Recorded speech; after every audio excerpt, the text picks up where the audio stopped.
चाहे मैं ये फुरफुरा शरीफ के जो अब्बास सिद्दीकी साहब है उनको भी ये कहना चाहता हूँ, अगर आपको कोई प्रॉब्लम है तो आप दीदी के साथ बैठिए, आप एक मीटिंग फिक्स करिए। जो बंगाल के बंगाली मुस्लिम है, जो उर्दू स्पीकिंग, जो एजुकेटेड पीपल है, उनको आप एक टेबल में अरेंज करिए, बैठिए दीदी के साथ नबर नाबे, बैठ के भाई क्या मसला है, क्या प्रॉब्लम है, उसको आप बोलिए। आप अगर बोलेंगे नहीं, आप मीडिया में आप बोलते रहेंगे कि मैं अपना ये दल बनाऊंगा, वो दल, ये ऐसी शोभा नहीं देता है एक पीरजादे को। आपका काम है कौम के बारे में बात करना, जहां पर कौम का भलाई हो। मैं खुद एक बंगाली मुस्लिम हूँ, ठीक है। मैं एज अ मुस्लिम मैं क्या चाहता हूँ कि फुरफुरा शरीफ जो है एक धार्मिक जगह है हमारा, वहाँ के जो पीरजादे हैं, तो उनका एक फैमिली का एक जनरेशन चल रहा है, तो उनका काम क्या होना चाहिए? उनका काम ये होना चाहिए कि लोगों को हदीस के बारे में बताए, जो इस्लाम कम्युनिटी, जो मुस्लिम कम्युनिटी, उनको सही रास्ता दिखाए। तो यहाँ क्या हो रहा है? यहाँ बातें हो रही है कि वो खुद के पॉलिटिकल पार्टी खोलेंगे। अरे भैया, आपको किसने कहा है पॉलिटिकल पार्टी खोलने के लिए? आप वही काम करिए जो आपका मेन काम है, जो इस्लाम के बारे में, हदीस के बारे में लोगों तक आपको चाहिए। बंगाल हेल्पिंग हैंड ट्रस्ट के फाउंडर जुल्फकार अली ने बंगाल की मौजूदा सूरत हाल पर क्या कुछ कहा है, आइए सुनते हैं। मुल्क की मौजूदा सूरत हाल और ख़ास तौर पर पश्चिम बंगाल की राजनीतिक गतिविधियों के बारे में आज मशहूर सामाजिक कार्यकर्ता और बंगाल हेल्पिंग हैंड ट्रस्ट के फाउंडर शेख जुल्फकार अली ने मुख्तलिफ मुद्दों पर अपनी राय का इजहार किया। उनका साफ मानना है कि बंगाल में किसी बाहरी के बजाय माँ माटी मानुष की नेत्री ममता बनर्जी पर ही भरोसा किया जाना चाहिए, और जो लोग फुरफुरा दरबार शरीफ से हैदराबाद के लोग को सियासी मंच बना कर दे रहे हैं वो दुर्भाग्यपूर्ण है, और ज़रूरत इस बात की है कि किस तरह से फाशिस्ट शक्तियों को रोका जाए और बंगाल पर छाए सांप्रदायिकता के बादलों को छांटा जाए। देखिए, ये जो एनजीओ का जो काम होता है, ये आपके दिल से आना चाहिए, पहली बात है। दूसरी बात ये है, हम किसी को दिखाने के लिए नहीं करते। देखिए, मैं खुद एक बिजनेसमैन भी हूँ, ना मुझे कहीं से डोनेशन मिलता है, तो मैं जो भी काम करता हूँ, जो भी लोगों को मैं, बच्चे लोगों को मैं स्कॉलरशिप देता हूँ, या खाना खिलाने का काम होता है 12 महीने, तो आप देखेंगे हमारा जो एनजीओ है, ये 12 महीना ही हमारा काम चलते रहता है। तो ये बात नहीं कि हम पॉलिटिशियंस को पसंद नहीं करते, ऐसा कोई बात नहीं है। आप देखेंगे 2017 को जब हमने ओपनिंग किया था, तो हमारे चीफ गेस्ट थे श्री सुदीप बंदोपाध्याय जी, प्लस और भी पॉलिटिकल पार्टीज़ के लोग भी आए थे। रिसेंटली आप देखिए 14 तारीख जो मार्च महीना था, उस वक्त हमने राशन दिया था, तो उस वक्त हमें बहुत जन कहा कि अली भाई, आप ये राशन क्यों दे रहे हो? तो आप देखिए, ये जो 14 तारीख हमने राशन दिया और 22 तारीख से आपका लॉकडाउन चालू हो गया था पूरे इंडिया में। तो वही राशन वाला जो हमारा कॉन्सेप्ट था, आज देखिए घर घर में हर एक इंसान को उसका ज़रूरत पड़ा, तो हमने राशन भी देना चालू किया। और ये राशन हम ये नहीं कि 14 तारीख से दे रहे हैं, हम लगातार हर महीना हम देते हैं। घर घर में डिलीवरी भी होता है हमारा, जहाँ जहाँ से कॉल आते हैं, तो हमारे जो वॉलंटियर्स है, तो वो भी काफ़ी मेहनत करते हैं हमारे साथ। तो ये हमारा अकेले का तो मेहनत नहीं है, हम सब मिल के इसको आगे बढ़ाते हैं। प्लस हमारे जो स्कूल आप देखेंगे, कोहिनूर मार्केट के वहाँ जो सेंट थॉमस स्कूल है, वहाँ बच्चों को हम तोपशिया में, वहाँ देखिए मेहंदी का क्लास, इंग्लिश स्पीकिंग क्लास, उसके बाद आपका ब्यूटिशियन क्लास, टेलरिंग क्लास। तो अभी बहुत जल्दी हम लोग कंप्यूटर कोर्स का भी क्लास हम चालू करेंगे बहुत जल्दी। मैं कुछ जगह का तलाश कर रहा हूँ, तो किसी को अगर लगता है कि बंगाल हेल्पिंग एंड ट्रस्ट को वो अपना जगह रेंट में प्रोवाइड कर सकता है, तो जो भी एक नॉमिनल जो भी रेंट होगा वो मैं देने के लिए रेडी हूँ। तो हम कंप्यूटर क्लास भी मैं बहुत जल्दी बच्चों के लिए चालू करूँगा। तो देखिए, हमसे जितना हो सक रहा है as a businessman, as a social work, तो मैं जो भी इनकम कर रहा हूँ मेरी तरफ से इन्वेस्ट करके मैं ये काम करता हूँ, क्योंकि ये मुझे सुकून देता है। और लोग मुझे कहते हैं, अली भाई आप कोई सेलिब्रिटी को नहीं बुलाते हैं, आपके पास इतना बड़ा बिजनेस प्रोफाइल है, ये है वो। देखिए, सेलिब्रिटी को बुलाना, बड़ा स्टेज बनाना, आप एक चीज़ समझिए, मुझे किसी को दिखाना नहीं है, पहली बात। आज मैं ये जो एनजीओ का काम कर रहा हूँ 4 साल, ये मैं एक्चुअली मैं 4 साल से पहले ही करता था, बचपन से, जब से मैं क्लास 5 में पढ़ता था दार्जिलिंग में, तब से मेरा ये काम। प्लस मेरे जो वालिद साहब है, ये भी काफ़ी डोनेट करते हैं। शेख जलाल अली साहब जो चांदनी में रहते हैं, ये काफ़ी शादियाँ कराते हैं, काफ़ी बच्चों का मदद करते हैं एजुकेशन में, काफ़ी गरीबों का घर का चूल्हा उनके कंपनी से चलता है। तो हमारी जो फैमिली है, हम हमेशा लोगों के आगे आते हैं मदद के लिए। तो अभी क्या है कि सेलिब्रिटी बुलाना या बड़ा स्टेज बनाना, उसमें क्या, आप देखिए एक स्टेज बनाने में 20-25 हज़ार रुपये खर्चा हो जाएगा। तो मेरा कोशिश ये रहता है कि वो जो 20-25 हज़ार है, मैं कोई स्टेज नहीं बना के, वो 20-25 हज़ार में मैं जो रास्ते में जो बच्चे हैं, जो लोग हैं, उनको मदद दिया जाए ताकि उनका काम आ सके। तो मैं यही कोशिश करता हूँ, बस लोगों के साथ, लोगों के पास रहता हूँ, लोगों का प्यार मिलता है, दुआ मिलता है, तो वही मेरा ताकत है। इसलिए आज आप देख रहे हैं बंगाल हेल्पिंग हैंड ट्रस्ट 12 महीना। और मैं तमाम एनजीओ से भी कहना चाहता हूँ कि दिल से काम करिए और प्रोफेशनली काम करिए।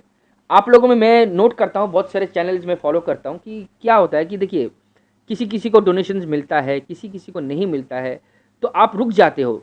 तो कोशिश करिए, आपसे जितना हो सके आप सामने आइए। और मदद, ये ज़रूरी नहीं कि भाई आपको लाखों रुपया खर्चा करना है, आप 1000 रुपये ही खर्चा करिए, मगर वो 1000 रुपया सही तरीके से लोगों तक पहुँचे। बहुत बहुत शुक्रिया जुल्फ़िकार साहब, आपका बंगाल हेल्पिंग हैंड बहुत अच्छा काम कर रहा है। हमारी नेक ख्वाहिशात है आपके साथ, हम चाहेंगे कि आपका जो एनजीओ और भी इसी तरह काम करता रहे। बात चल रही है इलेक्शन, क्योंकि 21 में हम लोग आ चुके हैं और बंगाल में भी होने वाला चुनाव। क्या लगता है इस चुनाव में मुसलमान वोट किस डाले जाएगा? क्या मुसलमान ममता बनर्जी के सर पर फिर से हाथ रखेंगे या फिर पश्चिम बंगाल में सत्ता में चेंजिंग होने जा रही है? क्या कहना? देखिए, पहली तो बात मैं ये कहना चाहता हूँ सभी को, हम भारत के लोग हैं, हम हिंदुस्तानी हैं, पहली बात ये है। दूसरी बात है, हमारी जो माइनॉरिटी है, मुस्लिम कम्युनिटी, ये सेकेंड लार्जेस्ट कम्युनिटी है पूरे इंडिया में। वेस्ट बंगाल में 10 करोड़ की जो पॉपुलेशन है, उसमें से कहा जाता है कि 2 करोड़ 70 लाख की पॉपुलेशन है, बट वो बुक्स पर आता है। आउट ऑफ बुक्स मैं बोलता हूँ 4 करोड़ की पॉपुलेशन है। तो 4 करोड़ की पॉपुलेशन में बंगाली मुस्लिम और उर्दू स्पीकिंग हम मिला के हैं। तो मुस्लिम वोट वाइटल इसलिए रहता है, और ये मुसलमानों का जो वोट होता है हमेशा आप देखिए वोट बैंक ही रहता है। तो मैं यही कहना चाहता हूँ, जो भी सरकार है, मुसलमानों को जो उनका जो हक है, उनको जो चाहिए एजुकेशन, उनको जो चाहिए प्रॉपर हेल्थ फैसिलिटीज़, तो इस पे गवर्नमेंट जो भी सरकार है उसके ऊपर में उनको नज़र रखना पड़ेगा। और मैं ये कहना चाहता हूँ कि मुसलमान कम्युनिटी की जो वोट है, ये बहुत ही अहमियत रखेगी आने वाले जो दिन में, जो इलेक्शन होने वाली है।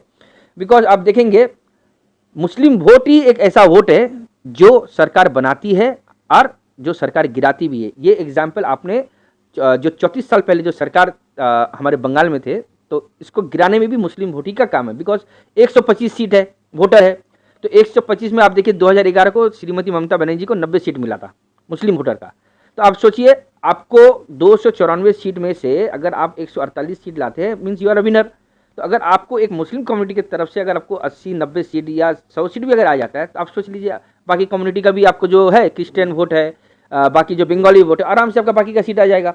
तो मेरे बोलने का मतलब ये है, मुस्लिम वोट जो है बंगाल में बहुत ही बड़ा रोल प्ले करेगा। इस बार मुसलमान ममता बनर्जी के पार्टी को वोट देंगे, क्या लगता है? देखिए, सबसे बड़ी बात है, आपको मैं ये बता दूं, ये ममता बनर्जी जो सरकार है, जो 10 साल से काम कर रही है, यहाँ एक भी वायलेंस, पहली बात है, हुआ नहीं है। ठीक है, हाँ, कुछ कुछ कमी हो सकती है। देखिए, वायलेंस के बाद बोलते, मैं बोलूँगा काकीनाडा में दंगा हुआ, तेलनीपाड़ा में दंगा हुआ, महीनों दिन चला दंगा, आप इसको किस तरह देखेंगे? देखिए, अब जो वायलेंस के बारे में आप बता रहे हैं, क्या मेरे हिसाब से जिस तरीके से मुर्शिदाबाद में दंगा हुआ, नहीं, दंगा हुआ है, काकीनाडा में हुआ है, जहाँ जहाँ हुआ आपने बताया है। तो अब इसको भी आपको समझना पड़ेगा कि जो गवर्नमेंट, जो सरकार में, जो सत्ता में रहती है, वो कभी नहीं चाहिए दंगा कराने के लिए। अब क्या कि जो बाहर के जो भी पार्टीज जो इन्वॉल्व हुए हैं, जो चाह रहे कि सत्ता में आए, ठीक है ना, तो हो सकता है, देखिए, कभी भी मैं आपको ये कह देता हूँ कि ये जो माँ माटी की जो सरकार है, ये गरीबों का सरकार है। ये सिर्फ बड़े लोगों का, हाँ, बड़े, देखिए, बड़े लोग का भी जरूरत पड़ता है, कोई भी पॉलिटिकल पार्टी, देखिए, बिना पॉलिटिकल पार्टी का डोनेशन दिए बिना तो पॉलिटिकल पार्टी चलेगा नहीं ना।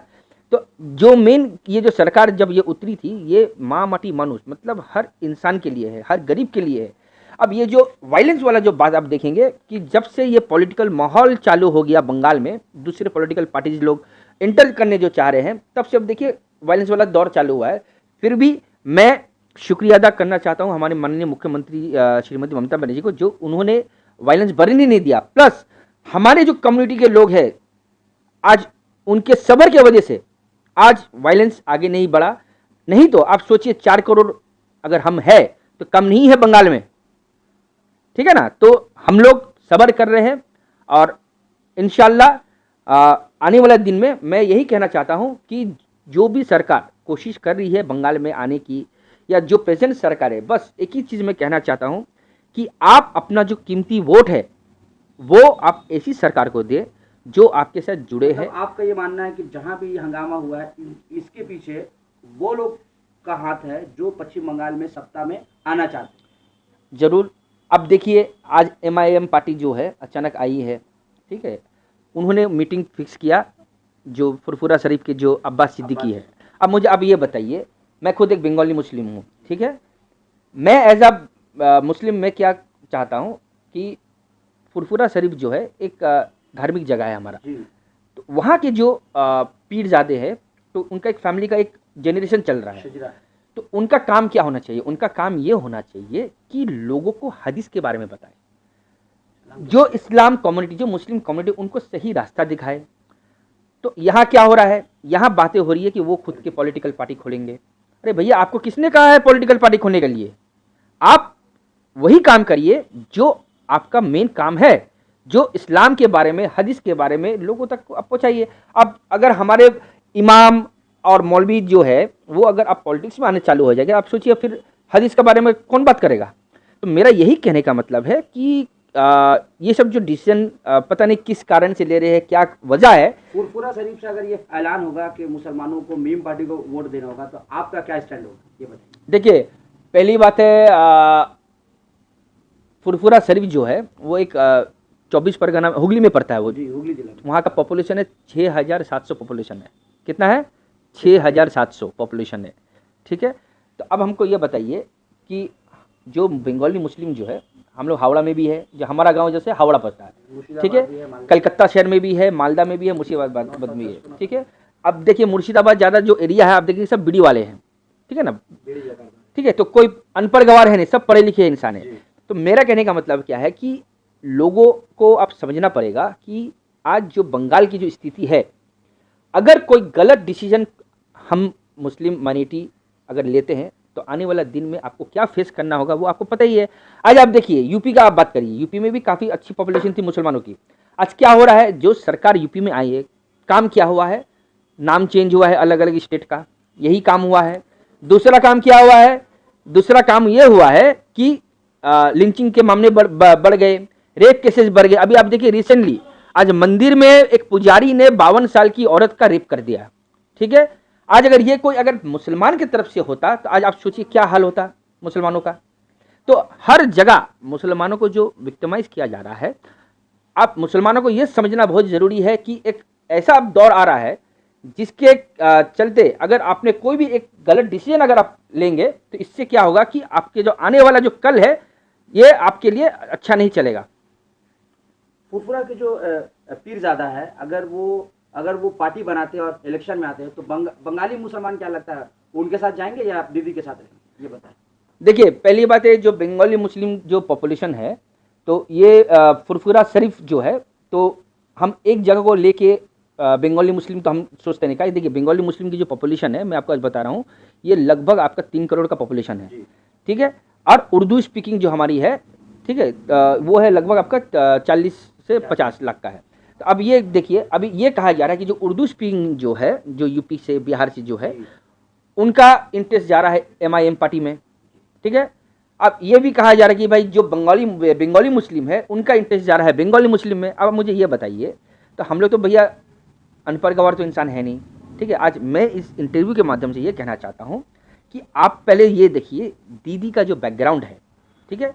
दीदी 10 साल से बंगाल में उनका दीदी का सरकार जो है, आप देखिए आपको कहाँ कहाँ से आपको फैसिलिटी मिला है, आपको क्या क्या नया नया जो प्रोजेक्ट्स है, तो आप देखिए कि माइनॉरिटी के लिए दीदी ने क्या क्या किया है। आप पहले उसको स्टडी करिए। देखिए, आपका एक्सपेक्टेशन बहुत हो सकता है जो सरकार से, तो हो सकता है कि कहीं कहीं गलतियाँ हुई है, तो उसको हमें क्या करना पड़ेगा। चाहे मैं ये फुरफुरा शरीफ के जो अब्बास सिद्दीकी साहब है उनको भी ये कहना चाहता हूँ, अगर आपको कोई प्रॉब्लम है तो आप दीदी के साथ बैठिए, आप एक मीटिंग फिक्स करिए।